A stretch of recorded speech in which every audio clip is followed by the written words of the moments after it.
Good afternoon, everyone. My name is Dave Roberts. I'm the Capital Projects Manager at Woodland Pond. So I'm in charge of all the expansion projects that we're undertaking. And this is the first of my weekly addresses, which is just to keep everyone caught up with progress on the expansion projects. And I encourage everyone to, if anything comes up in these meetings, to reach out, email me, call me, so I can answer questions, and then I can also bring them up in future weeks. But this is just, as I say, a 15-minute update. You'll have to bear with me this first time around. It's the first time I'm doing this, so, hope it goes smoothly. First thing I wanted to tell everyone about we had a meeting this week, which was much anticipated by me. I was really looking forward to it. And there was a meeting with the Village of New Paltz to go through the scope of the project with them. So this was a first meeting, a preliminary meeting to discuss the scope and have them understand what we're undertaking for the alterations and additions to the existing campus. And so this was sort of our opportunity to get a first response from them as to what we're proposing. So at that meeting was the mayor and their director of planning, their civil engineer and their attorney, as well as our own civil engineer. And Michelle was in attendance as well as myself. It was not a public meeting. It's a preliminary meeting just to go through the scope. And it was very successful, and success is in this sort of thing is defined by the fact that they didn't have any major concerns about the project. We are adding about 21,000 square feet, so it's not insubstantial. And what we are looking at for our first planning application is the additions and alterations to the community centre and the health centre. So we're looking at what those additions are around the entire campus.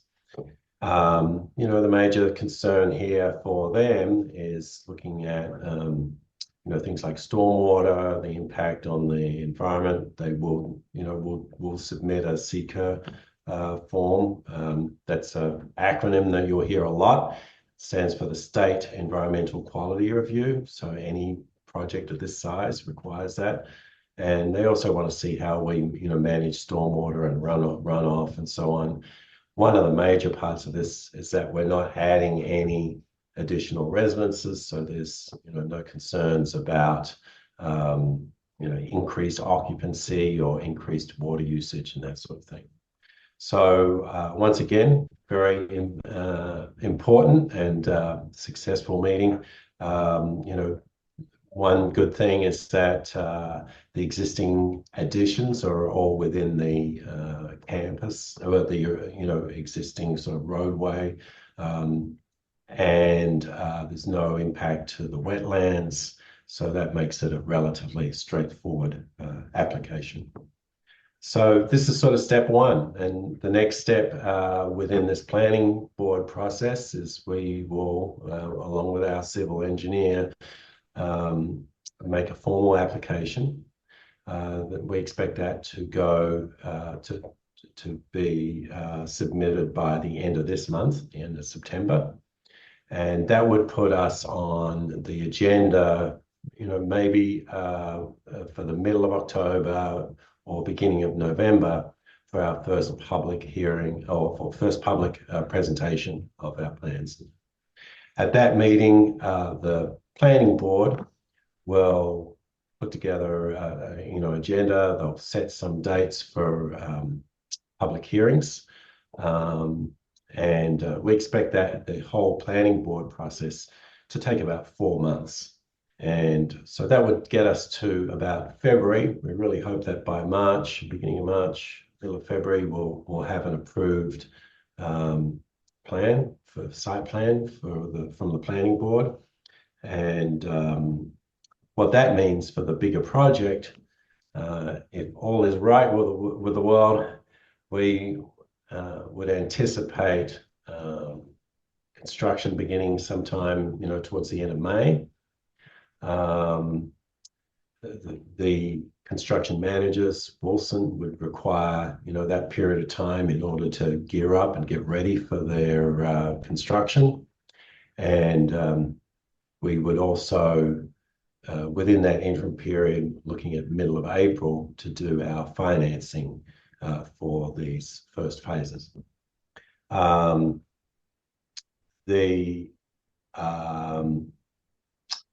We're also looking at, obviously with the phasing of the project, trying to figure out what that looks like for the overall schedule. If we begin in May, then we're starting to break up the construction for the community centre into different pieces so that all the functionality, all the amenities can be provided to residents as we go through the construction process. And at the moment, we're looking at the first phases to be in dining and kitchen. The dining area will actually be split into two pieces, and in order to maintain functionality. The kitchen, there'll be some work in there, not major renovation, but we still have to determine, if we'll need a temporary kitchen during that time. So these are the things that we're discussing with Wilson, the construction manager, during this period to figure out exactly, what that looks like, what the impact looks like, what we have to provide in terms of temporary kitchen and dining and so on. So we're looking at dining first.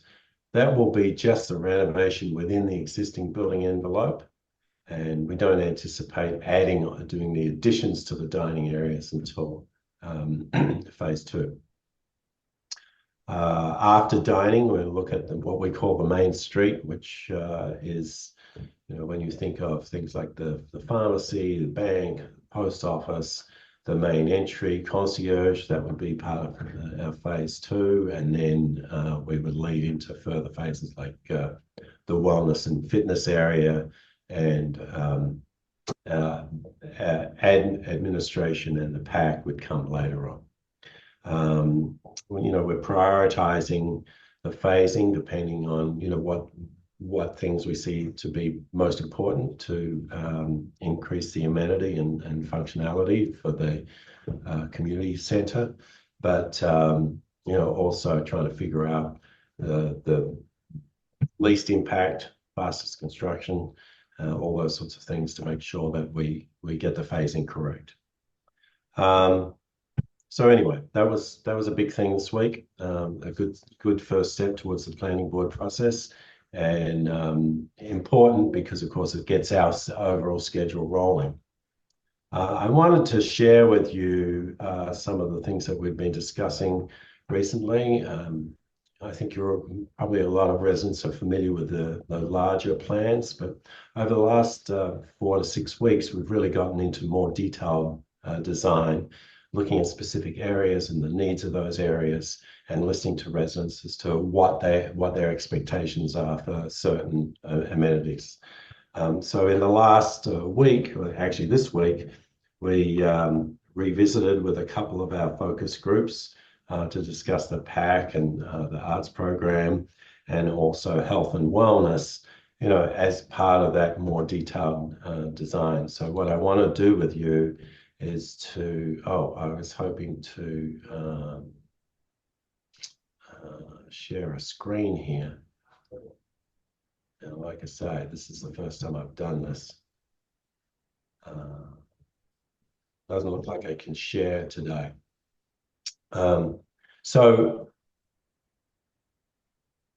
what I'll do is I'll still walk through some of those things that we've been discussing in the focus group, so you have an understanding of the process. With the wellness, we've gotten into what those areas will look like, and part of the wellness expansion has now created an outdoor courtyard, which will be great for outdoor stretching and some classes if we want, as they're needed. So, in nicer weather, we could do outdoor yoga and so on. I'll just direct everyone to the Connected Living screens, where each week we're going to be updating with the latest drawings so that you can review what we're looking at in terms of design process. And I think it's also useful to look at some of these drawings, because then you get a sense of how things develop over time and how we get into more detail over time. One of the things with health and wellness that's come up is the idea of having a indoor pickleball court, and trying to juggle. Once again, we're trying to juggle, sizes of spaces. A lot of people felt that we were going to make the yoga and aerobic space 3/4 of the size of the existing pack in order to, get more meeting rooms. But it seems like if we were to do an indoor pickleball court, that would require the full size of the existing pack. So this is one of the things we're working through at the moment, that the pack would be get a sports floor in there. It would accommodate a full-size pickleball court, which means we could do that indoors. Also, evaluating whether we also want to have exterior pickleball courts. It seems to be a growing demand for the sport. And so there's a nice symbiotic thing here. If we end up with a full-size pickleball court, then that also allows for a larger aerobic and yoga room. And once again, that'll have a sports floor. And we may look at having a movable partition within that space, so it could be broken up into 2 separate exercise rooms. Gives a little more flexibility. Obviously, all the time, what we're trying to do with all the spaces is create as much flexibility as we can, so that we're not creating spaces that are empty for most of the day, but they can be filled up for all the day, get as much use out of them as we can. Another thing that I'll also post on the Connected Living is more detailed design for the art space. And I'm very excited about this, because it's addressing, a ceramics program with a separate kiln room. And you'll see in the sketches that there's a new skylight over that space, so bringing in a whole lot of natural light. Of course, that would come with mechanical shades, so that that we can control that daylight, and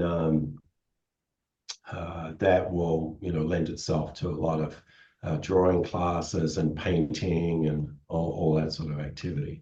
There'll also be designed millwork within that space, not just for storing stuff, but also to store artwork while it's in process, to be able to store